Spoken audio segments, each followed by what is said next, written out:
Welcome to the Fibromyalgia Podcast. I'm Tami, fibromyalgia coach, author, and founder of the International Fibromyalgia Coaching Institute. The goal of this podcast is to empower you with access to the dream team of experts and coaches I've discovered are key to living the fibro life you love. From the comfort of your own home, and maybe even your pajamas, I'll help you take back control of your life and health. To help out with Fibro Fog, I always include full show notes and additional resources at fibromyalgiapodcast.com. You're listening to the Fibromyalgia Podcast with Tami, episode 43. Welcome to the Fibromyalgia Podcast. I'm your coach, Tami, and today I'm going to share with you the top 11 things that you need in order to get better. And I think some of those are actually going to surprise you a little bit. Before we dive into today's topic, as usual, I have this week's listener shout out and a couple of quick announcements for you. So our listener shout out for this week is actually a review that was posted on Apple Podcasts last week. It's titled Figuring It Out. She says, I was diagnosed when I was 23. I'm now 27. For years, I've been fighting the diagnosis. I had it under control for years, and now I'm starting to have more and more flare-ups and more fatigue. Through this podcast, I am now starting to understand and accept my diagnosis. I now want to know as much as I can about this thing that I have. Thank you for helping me through this process and helping me understand and accept this. I am now trying to figure out how to help myself and my boyfriend understand this diagnosis and live our best lives. Thank you so much for sharing this on iTunes. I love seeing reviews like this. This really is the kind of thing that keeps me going, so I love to see this. So thank you so much for sharing. And I think today's episode is really going to be helpful in giving you an idea of some of the things that it's actually going to take for you to get better. I mean, we don't just want to live the best life that you can have, knowing that it will only be so good, right? Like, because we have fibromyalgia, there's a limit on how awesome life can be. And that's not true. You actually can have a great life. You can feel better. And that is what this podcast is all about. So in today's episode, I'm going to dive a little bit deeper into what it takes to actually do that for real. Of course, as I always say, the amount that each person can improve, of course, is different, depending on the resources that you have, the other diagnoses you may have, how long you've been sick, how severe your illness is. All of these things are factors in how much better you can get. But I do believe every single person listening can find a way to improve. So again, thank you so much for your review on Apple Podcasts, and I'm so thrilled that you are finding help in the podcast. So our announcements for this week, I just have a couple of quick things. Next week's episode, I'm actually going to be talking about how to design the life that you want to live. There is an exercise that I've been doing with my clients almost as long as I've been a coach, which has been 11 years now, and I call it the Dream Week. And it's really just a way to think about what helps your body feel the best, what kind of energy you have, and making choices about how you want to spend that time and energy. So we're actually going to be doing that next week next episode, in episode 43. So I hope you come back for that. I also wanted to remind you guys, I mentioned this in our last episode, our next Stories of Hope and Healing live event will be happening on August 29th.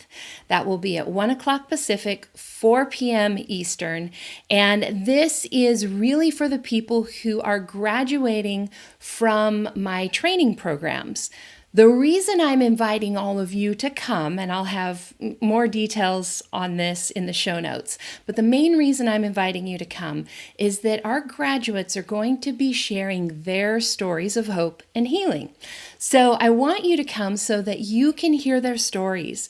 It's really important for us to fuel ourselves with hope, with other stories of people who have gotten better, because it helps us believe that we can do it too. So I hope you'll come. I hope you'll hear the things that they've done to feel better. They're going to be sharing some of that. They're going to be sharing their experiences and really help us celebrate their graduation from the training program and also celebrate their feeling better. So again, that's August 29th, 1 p.m. Pacific, 4 p.m. Eastern. This is an online virtual event. It will also be recorded. To sign up to attend or to get the recording, go to ifcigraduation.com. That's IFCI, like International Fibromyalgia Coaching Institute, graduation.com. And we'll have that in the show notes. Along with that, I am actually going to be starting the next Fibromyalgia Advisor training program. So the program these gals are graduating from, I'm going to be starting a new class next month. The special thing about this, and I'll have more info at the end of this episode, so I don't take up all the time at the beginning here, but the main thing about this class that's going to be a little bit different is I am going to be teaching it live.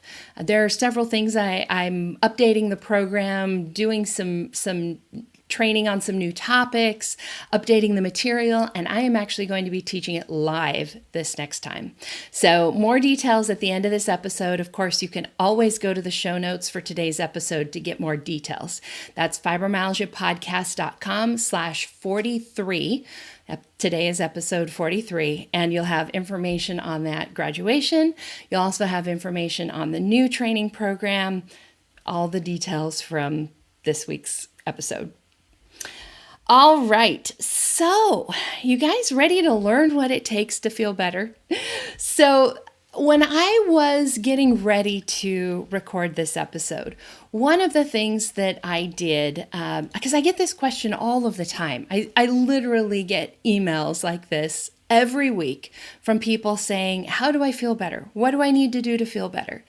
And so in preparing for today's episode, I thought about you and I sitting down, having a consultation, and you asking me that question.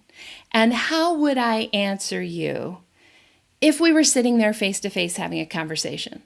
I realize, we're having a conversation now. Of course, I can't hear your side of the conversation, but it's really no different. So sometimes it helps me to put myself in that situation and think about what I would say to you if you and I were face to face. And I came up with these 11 things. You will find as I go through this that it may not be what you expected to hear. And in many ways, what each of us has to do to feel better in terms of healing our bodies is very, very unique. You might have allergies I don't have. You might have other conditions that I don't have. I might have things that you don't have. So when it comes to the part of, remember, there's the three legs of the stool, right? In healing your fibromyalgia, and one of them is fixing the things that are actually going wrong in your body. Those things are going to be different for everybody, and what you have to do to fix them is different for everybody. Most doctors and providers focus on that leg of the stool. They focus on what you have to fix in your body. And that is a very important piece, but that's a very difficult piece for you to fix on your own. As you and I are sitting here talking, that is something that's a little bit harder to do. Very important, focused on most, but also one of the harder things to do. One of the other legs of the stool is your lifestyle. So that's things like what you eat, your sleep habits, all of that kind of stuff, how you move, all of that, your self-care. And then the third leg of the stool, while we're talking about it, is your mindset. Now, the lifestyle piece, again, that is going to be the same in some areas, but also different in other areas. Some of you can go out and exercise and have no problem. Others of you just can't. Some of you are morning people, some of you are not. So again, lifestyle is going to be pretty varied. The most important piece, and the piece that's going to unlock everything for you, is that third leg of the stool, the mindset. And that's a lot of the things I'm going to be talking about today. Not all of it, but a lot of it. So here are the 11 things that you are going to need to do, to have, to be in order to get better. Number 1, you are going to have an expert to guide you. If you knew how to get better on your own, you probably would have done it by now. You need somebody who knows more than you do, who knows fibromyalgia, who can help you troubleshoot when things don't go the way you expected, who can help you strategize, figure out new ways of doing things. You need somebody who really understands fibromyalgia and has been where you want to go. It's really difficult to have somebody help you when they've never been there. Have you ever tried getting directions someplace from somebody who's never been there, right? They're looking at the map just like you are, and they tell you things like, go 2 miles down the road, and it looks like you need to turn east. And you're like, okay. But somebody who's been there might say, oh yeah, you just go down there. There's a school on the right. Just take a right after the school and go down a little bit farther. You'll see the sign on this side of the road. It's a whole different deal when you're getting directions from somebody who's been where you want to go. That's what you need to do with your fibromyalgia as well. So you need an expert to guide you. You can learn more about this particular step in episodes 8 and 9 of this podcast. You'll find those at fibromyalgiapodcast.com/8 and fibromyalgiapodcast.com/9, where we talk about the science behind having a guide or a coach to help you along the way. This, of course, doesn't have to be a coach. I do think that a person who is looking for the quickest, fastest way possible to feel better, a coach is honestly your best bet. But really what you need in this position is somebody who is an expert in fibromyalgia, somebody who's been where you want to be, so somebody who, has gotten better, and somebody who has the time and the capacity to be able to strategize with you, troubleshoot with you, help you figure out what's working, what's not working, and really be able to spend time with you. So this often is not your doctor. But that leads me to number 2 on the list, which is you've got to have a good doctor. Now, when I talk about having a good doctor, this is not the same as saying you need a fibromyalgia expert. What we talked about in number 1 was that fibromyalgia expert. Number 2, when it comes to having a good doctor, what I'm talking about here is basic human decency. You need a doctor who's going to listen to you. Really listen to you, listen to your concerns, listen to the things that you think about your own body, your own intuition. You need somebody who's going to believe what you say, believing that you have these symptoms or have this pain or that it is as bad as you think it is.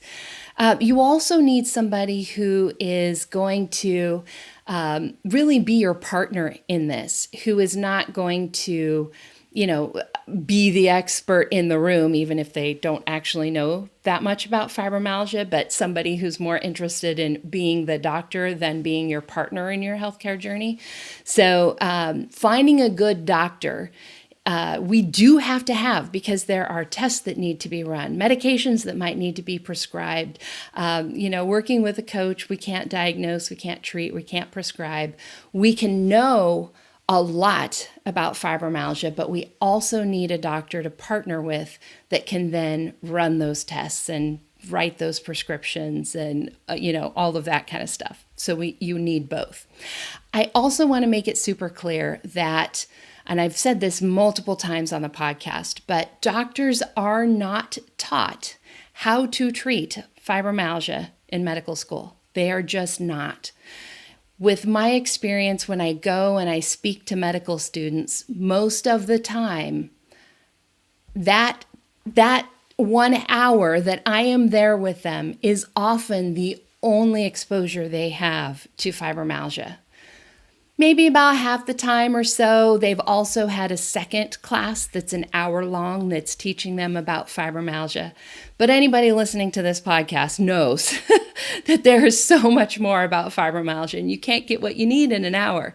So please do not confuse number 1 and number 2 on my list here. The expert and having a good doctor are almost always not the same person. I can literally count on my 2 hands here how many true fibromyalgia expert physicians there are in the world. So we're not talking about the same person. I know I'm kind of being a little adamant about that, but I run into so many people who keep looking for a doctor who's a fibromyalgia expert. And the reality is most of you are not living anywhere near one. And so some of you will be able to combine those two, but most of you will not. So number 1, you need to have an expert that can guide you. Number 2, you need to have a good doctor on your team.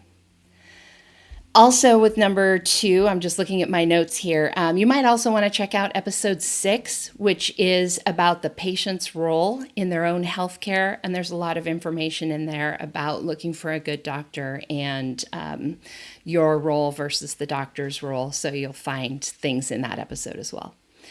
All right. Item number 3 on the list. So if you and I are sitting there having a consultation and talking about what you're going to need to feel better, one of the most important things that you need is what is called a beginner's mind. What this means is you need to set aside everything that you know. So if you are sitting there and saying, but I've tried everything, you may need to try it again.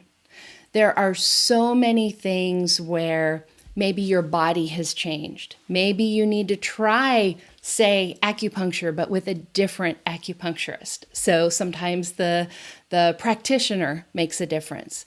Maybe your body's in a different place. Maybe, working on other things now will allow this particular modality to work better for you. You also need to forget everything that you thought you knew about fibromyalgia. There is so much we have learned, and particularly if you were diagnosed longer ago. We didn't even have diagnostic criteria written down for fibromyalgia until 1990. That was only 30 years ago. In the grand scheme of things, that's not very long. And I know there's a bunch of you listening right now who may have been diagnosed back in the 80s and the 90s, even the 2000s. And there's just so much that has changed in terms of what we know helps in the medications and treatment options available, in just our understanding of what is happening in the body. When fibromyalgia was first talked about, when the very first doctor wrote down the tender points and where they were located on a person's body, that was 200 years ago, and it was thought to be a mental illness, right? So much has changed. So cultivate a beginner's mind. Be a student again. Be willing to look at everything with fresh eyes and to let go of that yes, I know that already, or yes, I've tried that already, and be open to doing everything again and trying everything fresh. That's number 3, cultivating a beginner's mind. Number 4, you have got to make feeling better your priority, your top priority. And I want to be clear that when I say make feeling better your priority, I do not mean the same thing as making health your priority. There are some of you out there who might be avid fitness buffs that actually need to work out less. There might be some of you out there who are following a vegetarian diet because you thought that would help you be healthier, or a keto diet, or whatever it is, low fat, whatever. Maybe you need to eat meat. Maybe you need to eat, more fat. We actually need to do an exploration of what helps your body heal and what helps your body feel the best. And that may be different than conventional health criteria or health advice. Yes, we want you to be healthy. We are, of course, going to be looking at things like your cholesterol numbers and your blood sugar and, all of that kind of stuff to make sure that you're healthy. But what you need to do in a fibromyalgia body to be healthy and to feel your best might be different than what you have done in the past to be healthy or to feel your best. It may mean things like maybe you need to temporarily take some medication to help get your pain under control so that then you can go off of that medication. There's just a lot to that, so don't equate feeling better and traditional, be healthy, exercise, eat right, and what that may mean, because you may need to do something different. That kind of goes back to that beginner's mind we were talking about. You also have to make this a priority. There is no way you are going to get better if this is not your priority. You actually need to make getting better your full-time job, at least for a while. When you get to a point where you're there and you are feeling better, then you can, move it. I don't even want to say to the back burner. You can put it down on simmer or something. But you will always be thinking about how you can keep your body happy. Even now with my fibromyalgia and remission, I am still always thinking, what's going to help my body stay nice and happy? Because I like feeling like this. So what's your priority? Making a priority with your finances and how you spend your money. Maybe that means, going to a different doctor or hiring a coach or buying more expensive supplements that actually give your body the nutrition that you need instead of going in your mouth and out the toilet, right? So there are lots of things that making this a priority from your financial standpoint that could mean.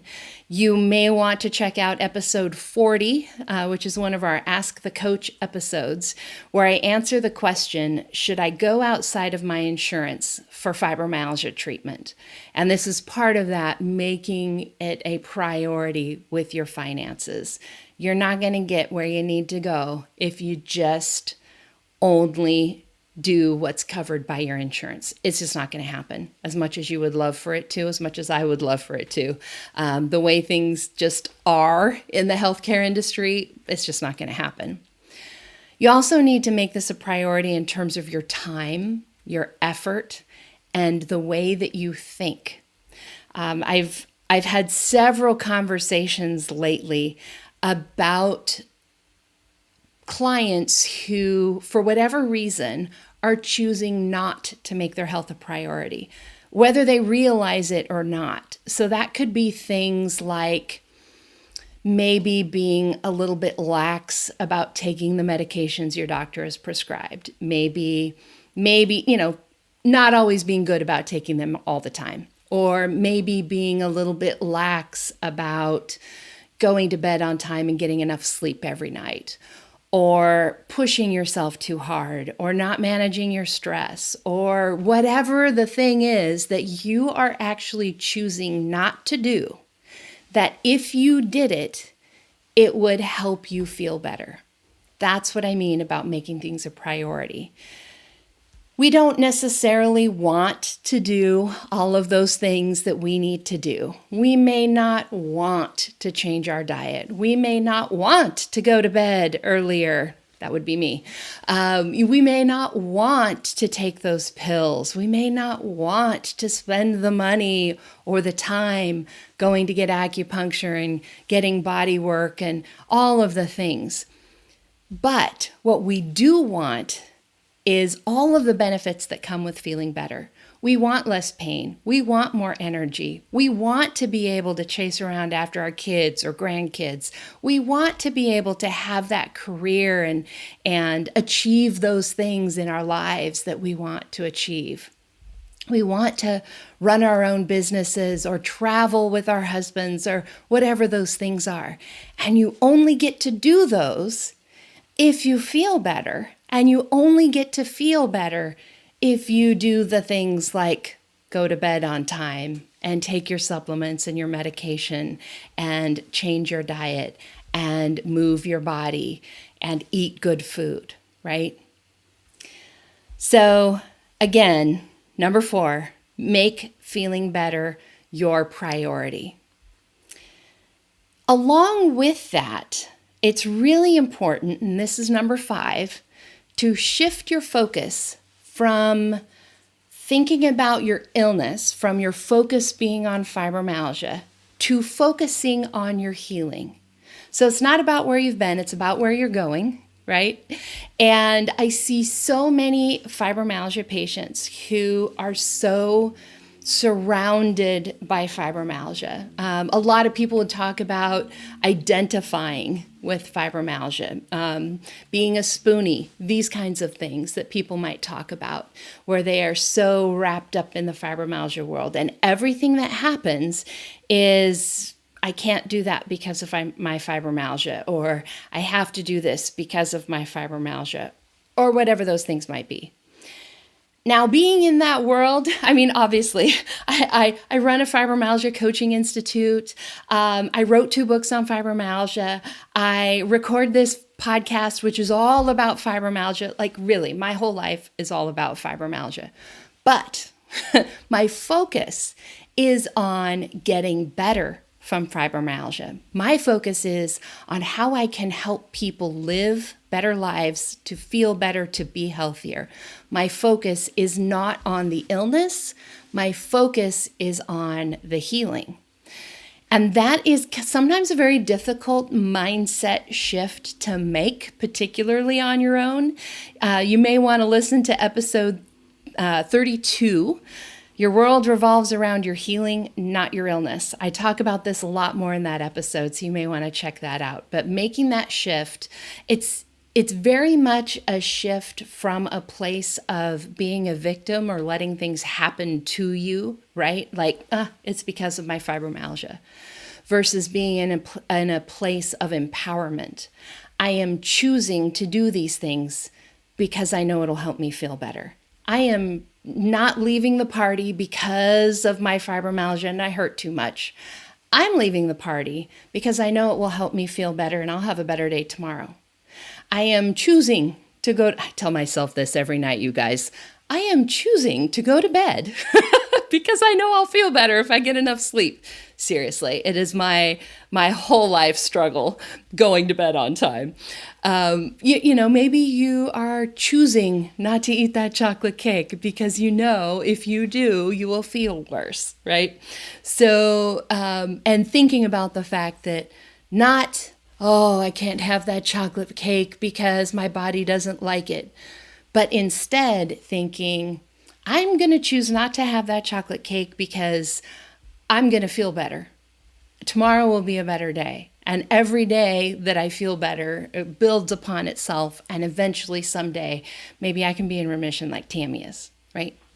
That's focusing on your healing instead of focusing on your illness. That's number 5, shifting your focus.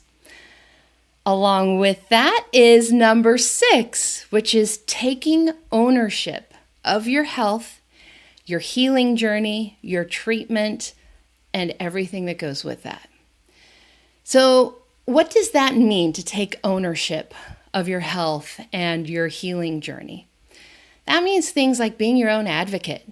It means not sitting in the doctor's office and just accepting what they tell you and letting them be the guy in charge, almost like God, who is like determining the path of your life. Taking charge of your own health means asking questions. It means saying, you know, I really don't want to take that medication. What other alternatives do we have? Is there a natural way to manage this? It could be things like just taking ownership of the fact that maybe you want to eat that chocolate cake and that's okay too. But just taking ownership of it, not letting things just happen to you, but actually stepping up, being involved, making those choices. It also means educating yourself. So that may mean things like, listening to this podcast, reading books, attending classes, going to workshops, learning everything that you can so that you can take charge, right? It's really difficult to take charge of your health and be the person in charge of your journey if you don't know enough to know if you're even making a good decision. So educating yourself is a huge piece of that.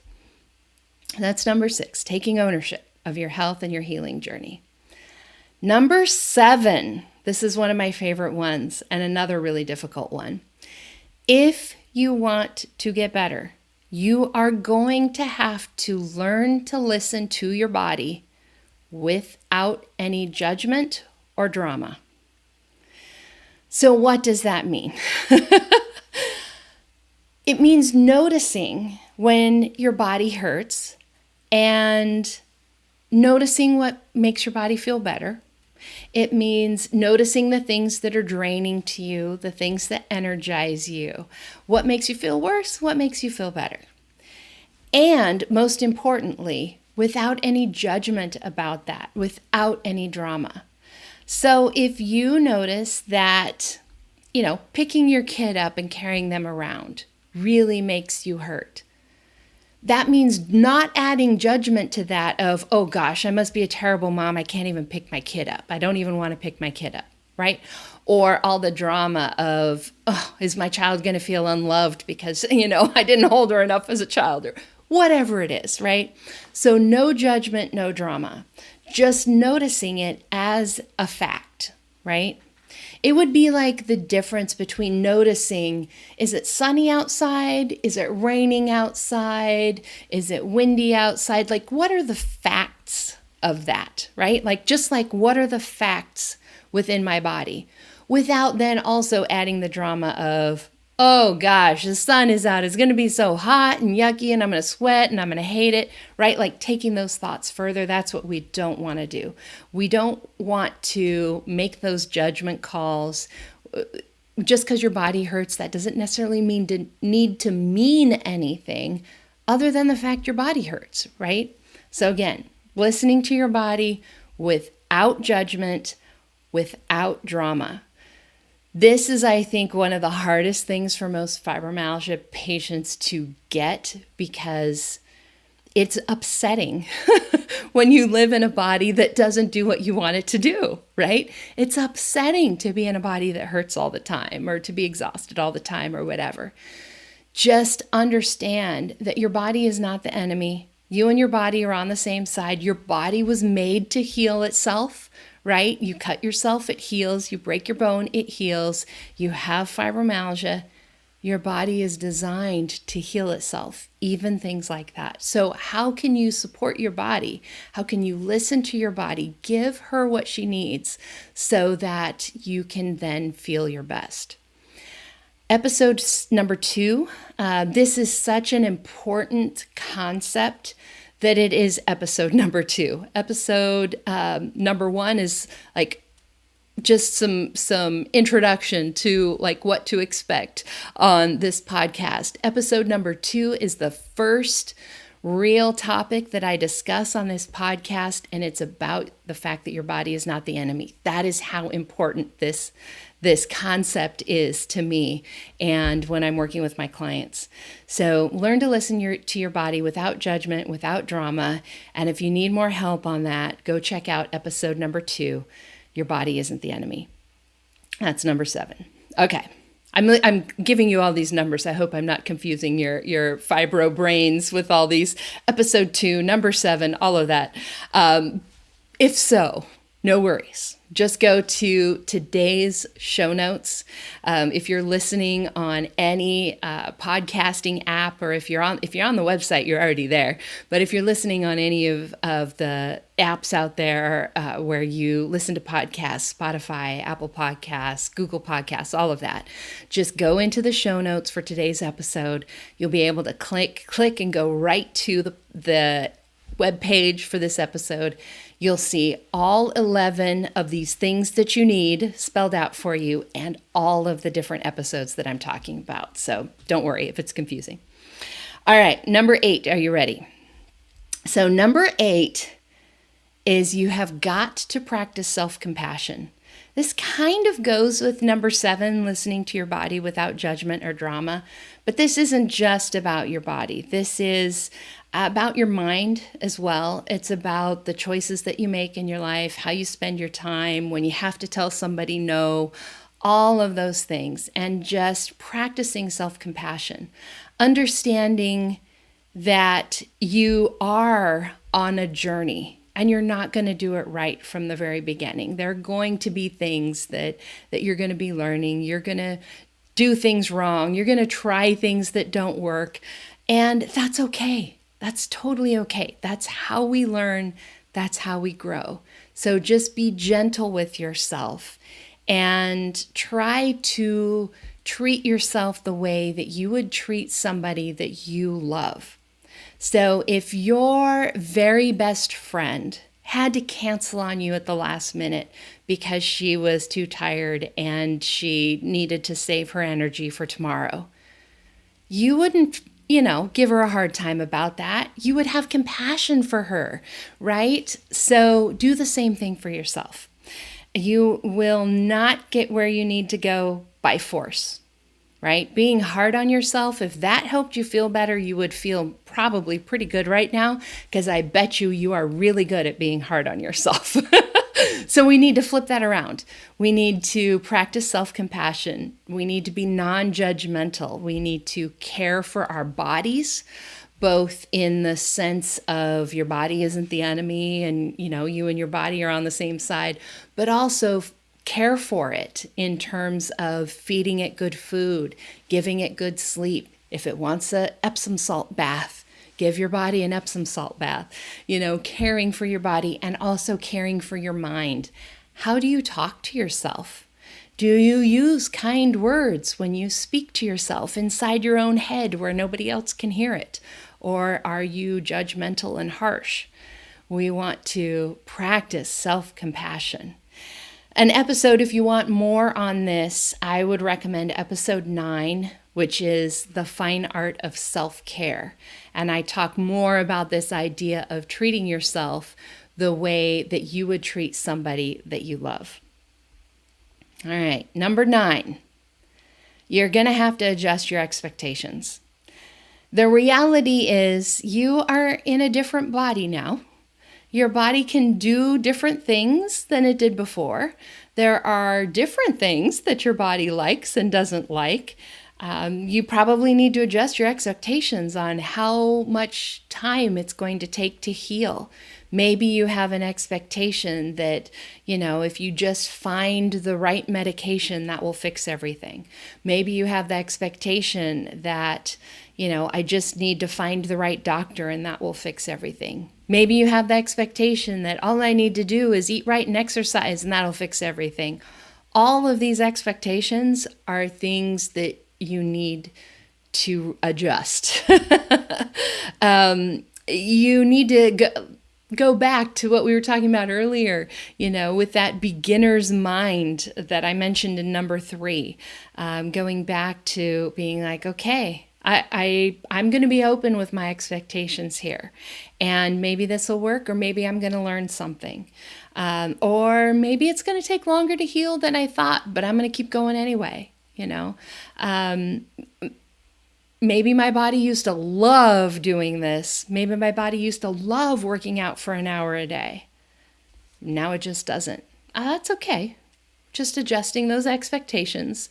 I was talking to a group of business owners about this, and a lot of them have, you might find this in your own work, whether you own a business or you work for someone else.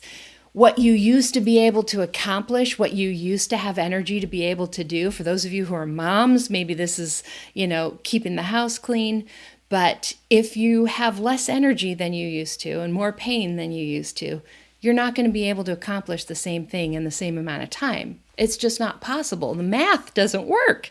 So we need to adjust our expectations for many, many things in our lives. This is where that number one, having an expert to guide you, this is one of the areas that can be super helpful, because with all of our experience, both in our own lives and also with our clients, all the people that we've worked with over the years, we can give you some new ideas of what those expectations might be. Some of you may remember the episode that I recorded. I don't know which one it is off the top of my head, but it'll be in the show notes. The one about my favorite energy management tool. One of the things that I mentioned in that podcast episode is the fact that most fibromyalgia patients that I work with, when we start working together, their daily average steps is kind of in the 2000s. And for a lot of you, that was huge in adjusting your expectations for what you need, quote unquote, to be doing right now, right? There's all this stuff out there about walking 10,000 steps a day. And in a fibro body, that may not be anywhere near where you are right now. So adjust your expectations. It can really, really help to talk to somebody who knows the landscape a little bit better for you and can give you some of those guidelines to give you better expectations. Number 10, you are going to need to become a planner. Now, I know there's a bunch of you who are rolling your eyes right now because you like to be spontaneous. And there is a way that you can plan for spontaneity. But really, I think one of the big keys for me in feeling better has been the planning that I've done. Planning ahead of doing something, planning recovery time afterwards, planning how I can do things in a way that keeps my body happy. Lots and lots of planning, checklists, all of this kind of stuff. So becoming a planner is so helpful. And in our next episode, episode 44, I am going to talk about, as I mentioned at the beginning of this episode, I'm going to talk about an exercise I use with my clients to help them plan a little bit better, to really think through the patterns of your life, what your body likes in terms of what time of day is a better thinking time for you, what time of day is better, for physical things. If you're going to clean the garage, when is that a good time? What days of the week are better for you? What is the pattern that your body likes in terms of work and rest? And I have done this a lot with my clients who are also working, particularly if they, have their own businesses, because when you own your own business, you have the luxury of being able to create your own schedule. And there's a lot of things we can do when you work for somebody else too, but you have total control and it's your own business. So it's super fun to be able to do this planning about exactly what you need to keep your body feeling good. So if you want to learn more about becoming a planner, creating the life that you want to live, then come for our next episode, episode 44, and learn more about that Dream Week exercise. But being a planner, planning for I know I mentioned a second ago that you can plan for spontaneity. So one of the ways that you can do that is plan parts of your week and then leave empty spaces for whatever it is that you want to do. So that could look like on the weekends, we're going to go do something fun. And we're going to, do that either on Saturday or Sunday. We'll have the flexibility there. But whichever day we don't is going to be a rest day. So if we're going to go do something fun on Sunday, then I will rest on Saturday. If we're going to do something fun on Saturday, I'm going to rest on Sunday. So that's just one example. But really planning out how you're going to live your life. I've told this story many times, but when I first was diagnosed and was first starting to work on getting better, one of the things I realized was that I could really only leave the house once a week. So figuring that out and planning for it was one of the key things that enabled me to start healing and start getting better by not using all of my energy from the get-go. So number 10, become a planner. And number 11, our last item on the list, make the best choice in each moment. The reality is you are not going to do everything perfectly all the time. And sometimes you're going to be faced with an array of bad choices, right? Maybe you've got something happening where you just have to spend a lot of extra energy. Maybe you're somewhere where you're hungry and you have to go find something to eat and all of your options are bad. What is the least bad choice, right? What is the best choice out of all the choices you have possible? Sometimes the choice that you make is going to be something that is flare-worthy, which is a term that we use to mean something that you know that is going to make you feel worse, but it's worth it. So that could be something like, Grandma baked you a cake. Grandma's 90. She doesn't make cakes very often. And you know what? You're going to have a piece anyway because even though it's not gluten-free and it's full of sugar, it might be the last cake your grandma bakes you, right?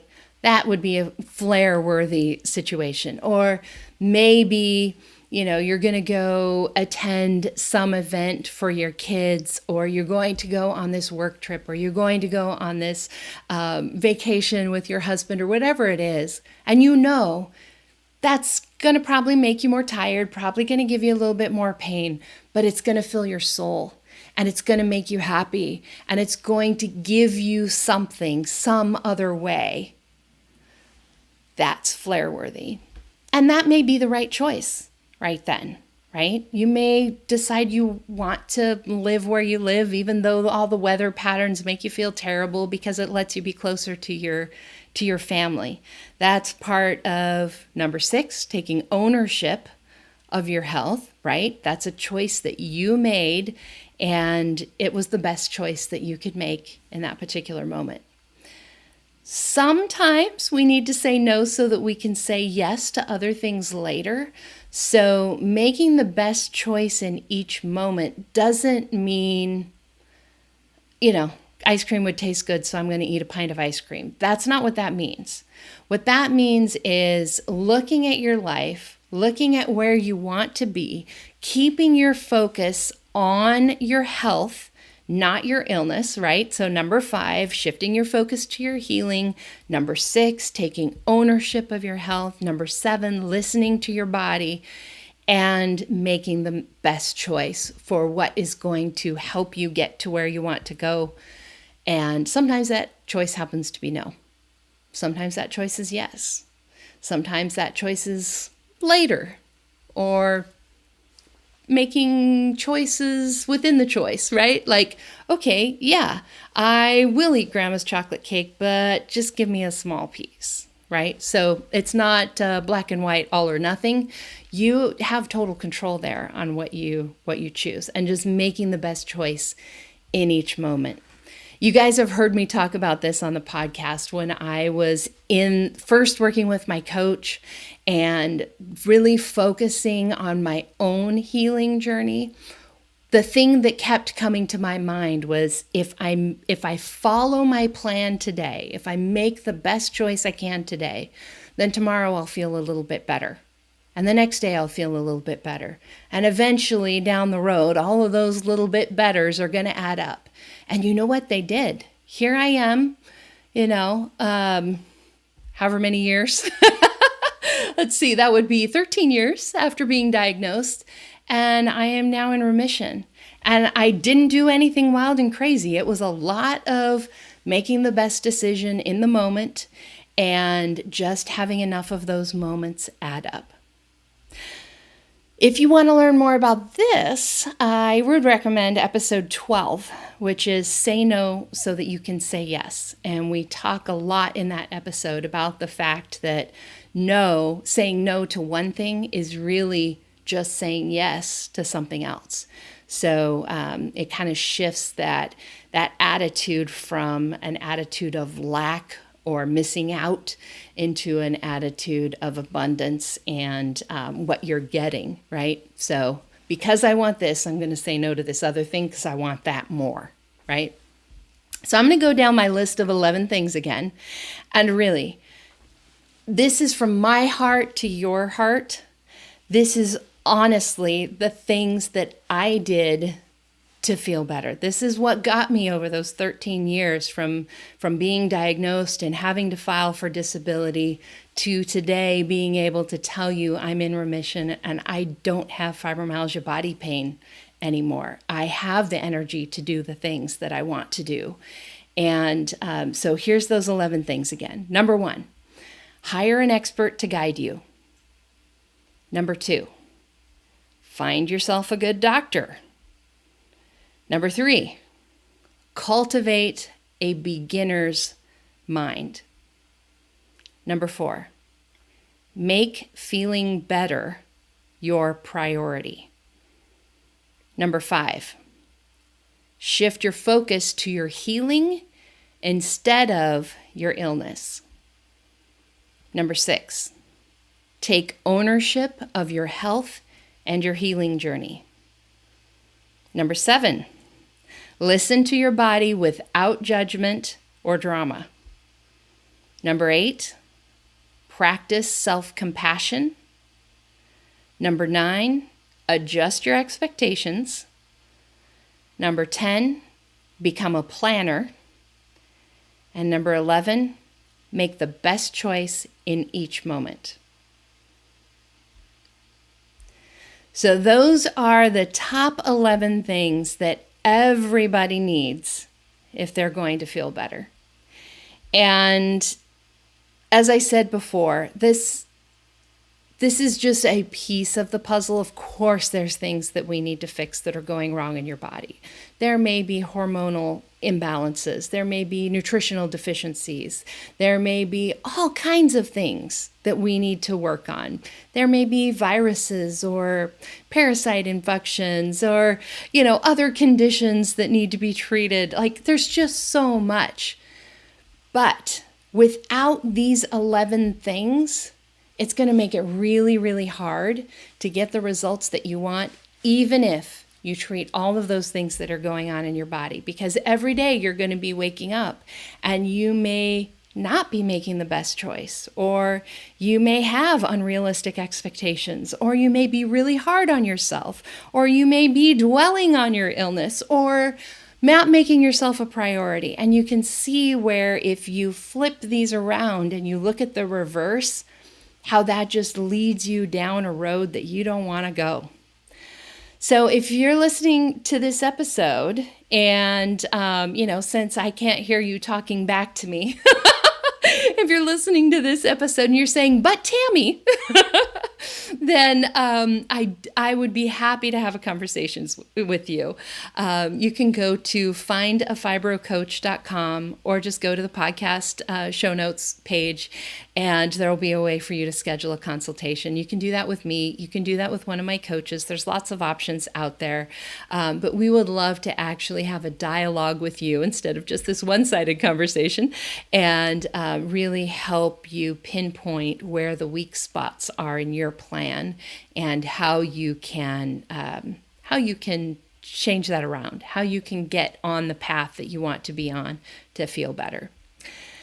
So as I said at the beginning, I did want to tell you a little bit more about the training program. So those of you who just are not interested, feel free to end the episode here. That is it for the 11 things you need to do to feel better. But if you are interested in educating yourself more so that you can take control of your health and your healing journey, and if you want that help in adjusting your expectations, practicing self-compassion, all of those things, that's actually a lot of what I teach in my training program. So the Fibromyalgia Advisor training program that begins next month is a 3-month program. And it combines both those live lectures with me, where I am literally teaching you the same thing that I teach my coaches, same thing I teach my clients. And you are also going to be working one-on-one with a coach. So it includes that one-on-one work with one of my coaches, as well as me teaching live and doing some coaching as part of those live classes. There is a certification at the end. You can become a certified fibromyalgia advisor, obviously completing the course, taking the quizzes. There's some things to do to achieve that certification. But the primary thing that you're going to learn here is all the stuff that the doctors aren't being taught in medical school. I'm going to be teaching you about the medications that are used and the natural alternatives. We're going to be talking about how to manage pain. We're going to be talking about brain fog and energy and better sleep. We're going to be talking about some of the things that people don't really look at when it comes to fibromyalgia. And that's stuff like your thyroid and your adrenals and making sure that those are functioning properly. We're going to talk about nutrition. We're going to talk about exercise. We're going to talk about all kinds of things. And what you will learn in this class will be the foundation for what you can use going forward and into really managing your illness. I'm going to be teaching you what I did to feel better.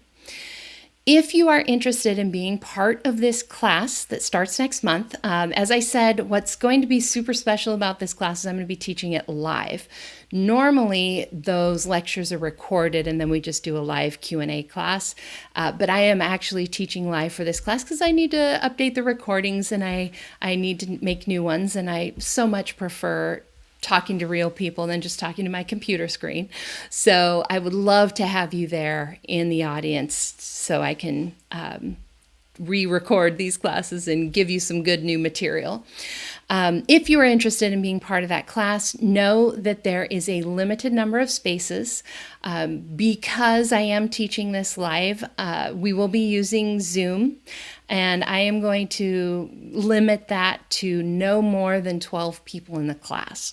So if you're interested, what you need to do is go to IFC Institute, that's International Fibromyalgia Coaching, ifcinstitute.com. We'll also have the link in the show notes, and there'll be a way for you to apply to be part of that class. There is a deposit to hold your space in the class, and then we will do an interview to make sure that it's a good fit for you. And if it is a good fit, then you'll have the opportunity to enroll in the class. You'll get matched to your coach, all of that kind of good stuff. So again, just go to ifcinstitute.com. You'll see right on the first page there, you'll see an apply button, and you can apply to be part of that class. As I said, it is a 3-month program. There are classes 3 weeks of the month, and then the 4th week you're doing your homework, you're, applying the things that you've learned.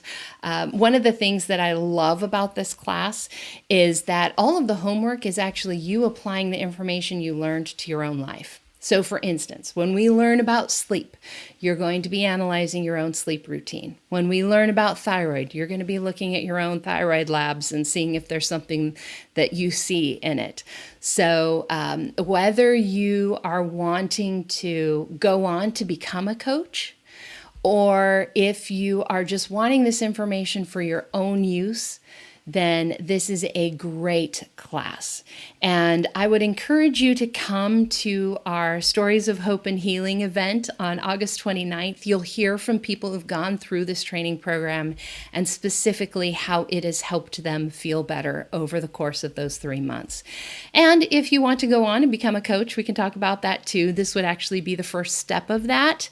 And then there would be an additional class to go on and become a fibromyalgia coach. coach like I am, but we can talk about that more during your admissions interview. So again, just go to today's show notes. It's fibromyalgiapodcast.com/43 for today's episode. You'll see the top 11 things that I just went through with you. You'll see all of those podcast episodes that I just mentioned.